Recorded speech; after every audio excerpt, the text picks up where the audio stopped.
So hi everyone, and thank you for attending this presentation. So this is joint work with Noah Fleming and Deniz Imrek, Noah from Memorial University and Deniz from UT Austin. So before we go to the main core of the paper, I want to talk a little bit about the relationship between TFNP search problems and proof complexity. So TFNP search problems is the class of search problems that are total and efficiently verifiable. And over the years, a lot of problems in this class have been considered, so much so that we have a bunch of classes inside of TFNP itself. And the study of those problems lead to study of reductions lead to containments of classes among each other. But the problem is that in the white box setting, it's a bit too hard to say if those classes separate. So instead, because any separation would imply P is not equal to NP. So instead, what we do is that we switch to the black box setting. So in the black box setting, the difference is that now, instead of being given the description of an instance of the problem, you're given only Oracle access to it. And now also kind of the complexity measure you're considering switches from runtime to query complexity. So,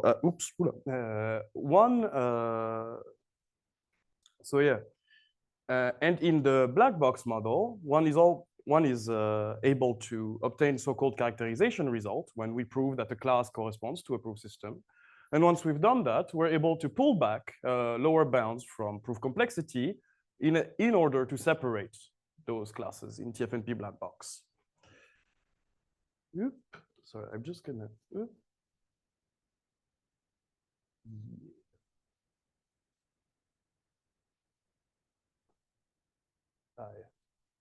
Okay. All right. But lately, some problem outside of TFNP has warranted much attention. One of them is range avoidance. So the range avoidance problem is I give you a function that goes from a domain to a bigger codomain.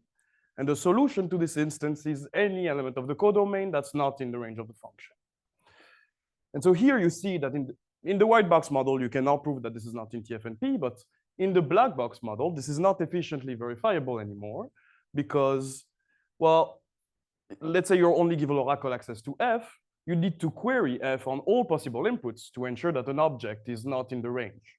So now you switch from needing the efficient verifier to a pi1 verifier. And so we say that this problem is in TF sigma 2 because we need to add more power to the verifier. And so this problem has been heavily studied recently, especially by Oliver Corton in his paper in 2021, where he shows that this problem actually captures a lot of interesting problems in complexity theory, such as the explicit construction of truth table of high circuit complexity, or pseudo-random generators, and other stuff that are all highlighted here. And also, more recently, in 2023, this problem was at the heart of the proof circuit complexity lower bound for symmetric exponential time by Li-Jie Chen, Shuichi Hirahara, Hanin Ren, and Xiong Li, in a follow-up paper by Xiong Li. All right. And so now that we have these problems that are a little bit more in higher complexity classes, the question that we wanted to answer is, can we still use proof complexity to study them? And the answer is yes, but it does require a little bit of work. So the plan for today is first, we're gonna do a quick recap on the link between proof complexity and black box TFNP. Then we're gonna see how to extend this link to the whole of the polynomial hierarchy. And finally, I want to walk you through a sketch of the proof of the characterization of strong range avoidance by the Sherali-Adams proof system. Okay, definition of proof system for the third time today. So a proof system here will be seen as a procedure that takes a formula and a refutation, such that when your formula is unsatisfiable, there exists a refutation. And when the formula is satisfiable, you have no refutation.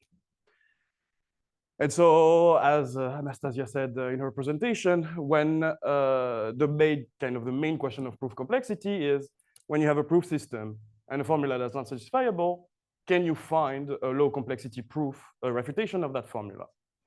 And so famous proof systems that have been considered over the years include resolution, polynomial calculus, Sherali-Adams, And I guess I could also add res K, KDNF resolution today because yeah, we had 2 presentations on it. So the first link between proof complexity and TFNP is the false closed search problem. So the idea, I give you a formula that's a CNF. No, sorry, you have a formula that's a CNF, and it's gonna the associated search problem is I give you an assignment of the variables, and you give me back the index of a clause that's falsified by the assignment. And as long as the clauses are not too wide, and as long as the formula is unsatisfiable, the problem will be in TFNP. This class of problem is actually very important in TFNP black box because they're dense in this class, in the sense that for whatever problem you give me in TFNP black box, I can find an unsatisfiable formula such that the associated false closed search problem will be equivalent to the original problem. And the intuition between what the formula is that it contradicts the totality of the problem. But since the problem is total, the formula becomes unsatisfiable. The second link between proof complexity and TFNP is that I can define a black box class from a proof system. So I take my proof system P, and now for every problem R, I look at its associated formula. And if the associated formula admits a low complexity refutation, then my problem is in my class. And so now you've got 2 types of classes. You've got interesting problems that you've considered in TFNP. You've got your proof systems that you've studied from proof complexity. And that's kind of like 2 kind of classes that don't arise the same way. But then you can ask yourself, well, maybe those classes are equal sometimes. And that's what we call a characterization result. When you have a TFNP subclass, a proof system, and you prove that they're actually equal. And so a lot of characterization results have been found over the years. So first, we know that true resolution corresponds to the set of the class of problems that is efficiently verifiable. Then in fragments of approximate counting in 2014, Boss, Kolodziejczyk, and Thappen have found a characterization of the PLS class by the resolution proof system. Later in 2018, in Adventures in Monotone Complexity and TFNP, Goes, Kamath, Robert, and Sokolov were able to give a characterization of PPA by the F2 Newfoundland proof system. And then in Separations in Proof Complexity in TFNP in 2022, Goes, Hollander, Jane, Mestre, Pires, Robert, and Tao were able to give us much more characterization results. There are also more, this list is non-exhaustive. There are a lot more characterization results that you can find in the literature, but that is, it gives you an idea of what has been done yet. So the idea of how we get a separation from those characterization results is by the fact that we already kind of know those proof systems. For example,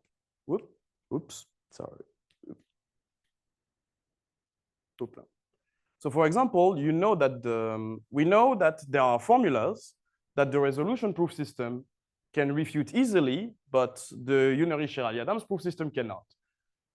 So what this entails, when you think about the false closed search problem, is that the PLS class will not be contained in PPADS.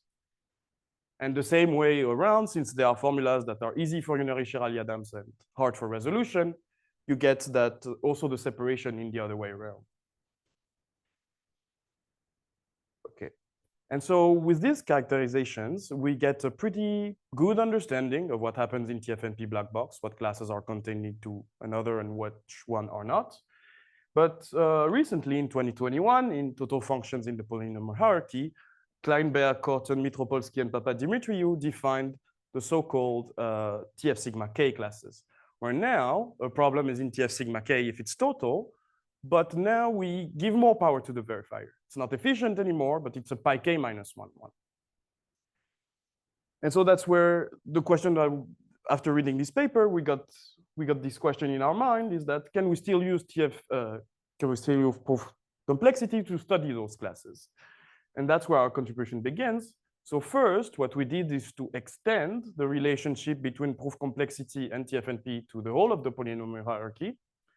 And secondly, we found some characterizations for some proof system working on DNF, such as, well, KDNF resolution, here called res polylog, Unary-Sherali-Adams, and also on higher levels of the hierarchy for Debs-Frege. All right, so let's go with the first one. So in order to extend this relationship, the way we did it is like we considered three main principles that are true for TF and P that we wanted to generalize to TF sigma K for whatever K. The first principle is the one that I told you about, that whatever problem you give me, I can find an unsatisfiable CNF whose false closed search problem is equivalent to the original problem. The two other principles come from this paper TF&P characterizations of proof system and monotone circuits by Boss, Fleming, and Impagliazzo. That's whenever you give me a proof system that's nice, and we'll go over what nice means a bit later. Whenever a proof system is nice, its associated black box class is syntactic, meaning it admits a complete problem. And if you give me a TF&P problem, I can design a proof system such that the class associated to the problem, meaning the class where that problem is complete, is actually equal to the class of that proof system. All right.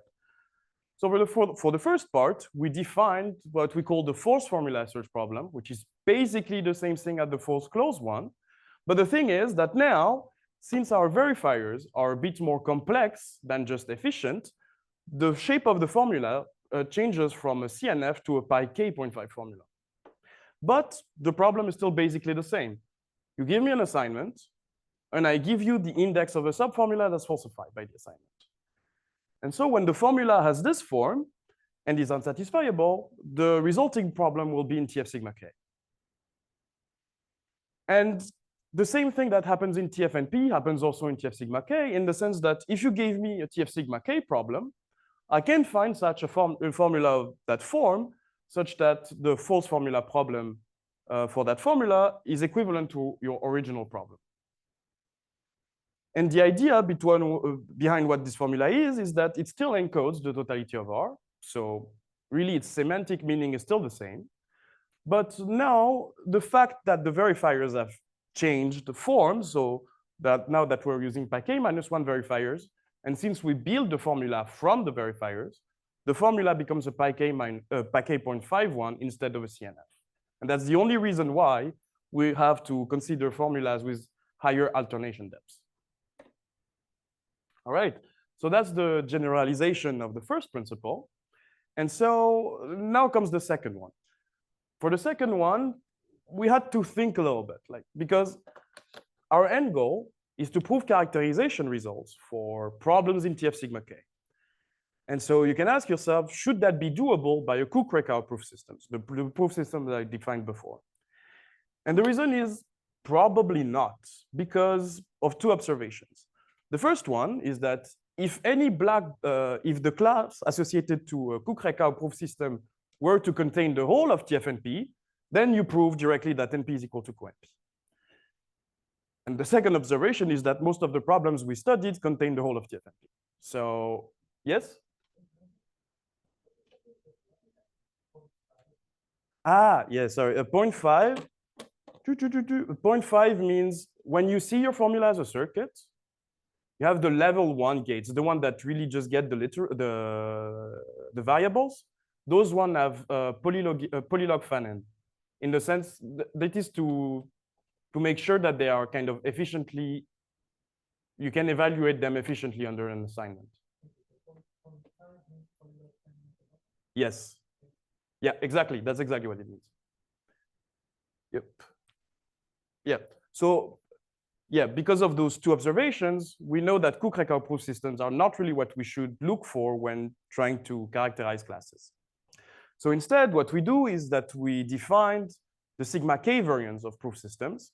So you start with a proof system P, and its sigma K variant is a little bit different in the sense that now a refutation is not just a refutation, but it's a pair of a formula and a refutation, where the formula is, you get it by taking the axioms of F, then taking all the possible logical consequences of the axioms. Then you can play around and find the P refutation. So yeah, the axioms of the formula H are just logical consequences of the formula F. And then pi is just a P proof of that formula. And so that leads to the generalization of the second principle, that whenever the sigma K proof system is nice, well, its associated black box class will be syntactic. Yes? Logically, like a semantic. Yeah. Yeah. And so, yeah, what does nice mean here in this setting? Well, first we ask that the proof system is reduction closed, because if it's not, it could not be syntactic. But also we ask that the proof system must be able to refute its own reflection principle. The reflection principle is a formula that encodes the soundness of the proof system. And the idea is that this problem, the problem associated to the reflection principle, is going to be the complete problem of the class. So it should be able to refute it. Otherwise, the complete problem would lie outside of the class, and that doesn't make sense. So that's why. Whoops. So that's the generalization of the second principle. And I'm not going to go too much into detail for the third one, but the idea is that you take PR kind of the same way you did in TF&P, take its sigma k variant, and everything works well. All right. So now that we've generalized those three principles, what it led us to think is that the central question of TF sigma k black box is how hard is it to actually refute pi k.5 contradictions? And so then we moved on to try to prove characterizations. So we get the following problems that we considered. So if you're a little bit familiar with TF&P, you will recognize SOPL, PLS, and PPADS. And so those are kind of problems that are associated to their ones in TF&P, but not exactly the same. They are a little bit changed. And so we get the following characterizations that also kind of followed from the ones in TF&P, except the one here, PPP is equal to unary Shirley-Adams. PPP is the class of strong range avoidance, and that was kind of unexpected when we managed to find it. And also, so for any k greater or equal to 3, we get that Debs-K, we get a characterization for Debs-K Frege. All right. So now I would just want to talk a little bit about the proof of characterization of strong range avoidance and Shirley-Adams. So the strong range avoidance problem is exactly like the range avoidance, almost exactly like the range avoidance problem, except here I just restrict that the codomain is bigger than the domain by 1. So it's like you have your pigeons, you have your holes, you have just one more hole that you have pigeon. Not like a factor 2 or something like that, just one more hole. And the output is still the same. And so PPP is the class that corresponds to this problem. Now, the sigma 2 Shirley-Adams proof system is a proof system that considers your formula as a set of linear inequalities. But so first, it treats terms as product. A term is just an end of literals. So here, this term will become x times 1 minus y times z. DNF will be considered as sums. So a DNF is just an OR of terms. So it becomes the sum of the corresponding terms.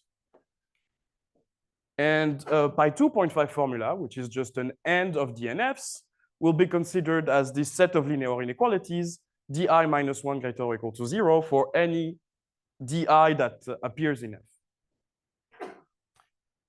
Bless you. And so a sigma 2 Shirley-Adams proof of a formula, of a pi 2.5 formula is kind of like in the CNF case. You have a bunch of polynomials, ji and this extra j. And the idea of how the refutation works is that you take your ji, you multiply them by the di minus 1, you sum everything, you sum the extra polynomial, and you get minus 1. Those polynomials are called conical juntas. I won't go into details about what those are, but the idea is that they are positive valued polynomials. And so if di minus 1 is supposed to be positive, the gi is supposed to be positive, and the j is positive, and it's equal to minus 1, you get an obvious contradiction. You get something positive equal to minus 1. So that's why we count this as a refutation. And so one of the big theorems of our paper is that, yeah, the class of strong range avoidance is actually the class of sigma 2 Shirley-Adams.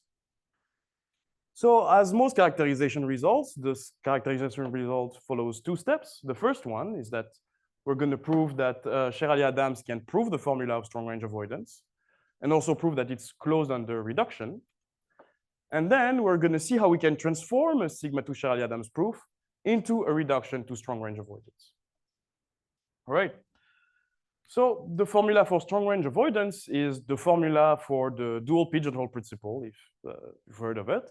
But the idea is that for any hole, you're going to have a DNF that says, I have a pigeon that flies to me. But since you have more holes than you have pigeon, the conjunction of all those DNFs is unsatisfiable. And here, the Sherali-Adams refutation is surprisingly simple to get because you just sum your axioms and you get -1. And here, yeah, so the juntas multiplying the axioms are just 1, and the extra junta is 0, and you get -1. When it comes to the reduction closeness, we consider what we call the reduced formula. So let's say you have a reduction from a problem R to strong range avoidance. Then the reduced formula is a formula that takes into account this reduction. And I won't go too much into detail in it, but what you need to know is that each axiom of this reduced formula is a logical consequence of the axiom of the formula corresponding to R. So when you take, so these will be our logical consequences that we're taking for the proof. Also, semantically, what it means is that the reduction is not really 1. So that's why it's unsatisfiable. And also, you can find an easy Sherali-Adams refutation of this one. So the sigma 2 Sherali-Adams refutation of FR will be the logical consequences given by the reduced formula paired with the easy refutation we have here in the last point. And so that's how we prove that it is closed under reduction. And then now, to see how to transform a Sherali-Adams proof into a reduction to strong range avoidance. So let's say you have a proof. So you have your DI -1, you multiply them by the JIs plus J. Usually you put the -1 on the right-hand side, but here +1 on the left-hand side equals to 0. And the idea is that we're going to take our domain to be just the set of monomials. And we're going to distinguish them, like the monomials with -1 coefficient are going to be in purple, and the one with positive coefficients are going to be in red. And we're just going to add one restriction. So this one here is a positive monomial, so it lives in the positive monomials. And I'm going to say it points to star, because I don't want star to be a solution, because if star were a solution, I get no information out of that. So I'm going to impose that it points to it. So now, in order to define the reduction, it means that given an assignment, we must be able to define a function that depends on this assignment. And so first, one thing to notice is that since this is a polynomial equality to 0, we know that each you can build a perfect matching between the set of negative monomials and the set of positive monomials, because they must cancel each other. Otherwise, you wouldn't get 0. So since they cancel each other, you can build a perfect matching. And so for the negative monomials, you're going to say that if this monomial is falsified by the assignment, then it points to itself. Otherwise, if it's satisfied, it points to its positive counterpart. And that's pretty much it for the negative monomials. For the positive monomials, it's a little bit more involved. And I'm just going to do an example here. So let's say we have that the junta for that axiom is 1, and that the DNF is just x and y, or x or y. And we're going to look at what happens for the assignment 0, 1. So here you have your 3 monomials, x, y, x, and y.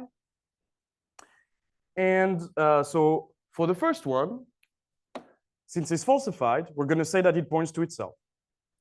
For the second one, also falsified, points to itself. The third one, though, since alpha is 0, 1, it is satisfied. So I'm going to impose that it goes to this -1i here. And this -1i is actually, this one. Here you see that you have the I -1. So for each of these -1s, we're going to put like a little certificate to say this is the -1 that belongs to this I.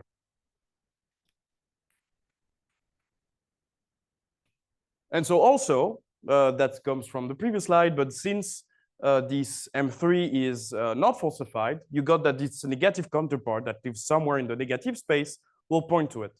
So you get no solutions here. You get no empty holes. And so you see that when the DNF is satisfied, then this -1i is pointed to, and you get no solution, no empty hole in the space. But now, let's say alpha is 0, 0, and now the DNF is falsified by the assignment. Well, every monomial here is going to point to itself, and now this -1i is like empty. And so you see that now, when this -1i is not pointed to, then di of alpha is falsified by falsified by the assignment. And so that's how this that's what proves the correctness of the reduction, is that this -1i will be an empty hole if and only if di is falsified by the assignment, meaning that if I give you the solution, you can tell me what axiom was falsified by the assignment. So that's what gives the reduction. So in summary, what we did today is we extended the relationship between proof complexity and TFNP to the whole of the polynomial hierarchy. And we also saw how to characterize the class of strong range avoidance by sigma to Charlie Adams. And so, yeah, what's next? What could be added to this? So one thing that we were not necessarily able to prove is actually proof separations. The idea of having characterization results is to prove separations, but one problem that we encountered is you can try to apply the lower bound methods that we have in proof complexity for those proof systems. The problem comes from taking into account all the logical consequences of your axioms. That proves to be a bit harder than we thought. And also, you could also try to obtain other characterizations for natural problems, such as the linear ordering principle, or just the normal range avoidance, the usual range avoidance problem, where like you're allowed a lot more holes than you have pigeons instead of just one more hole. And yeah, that's pretty much it. Thank you very much.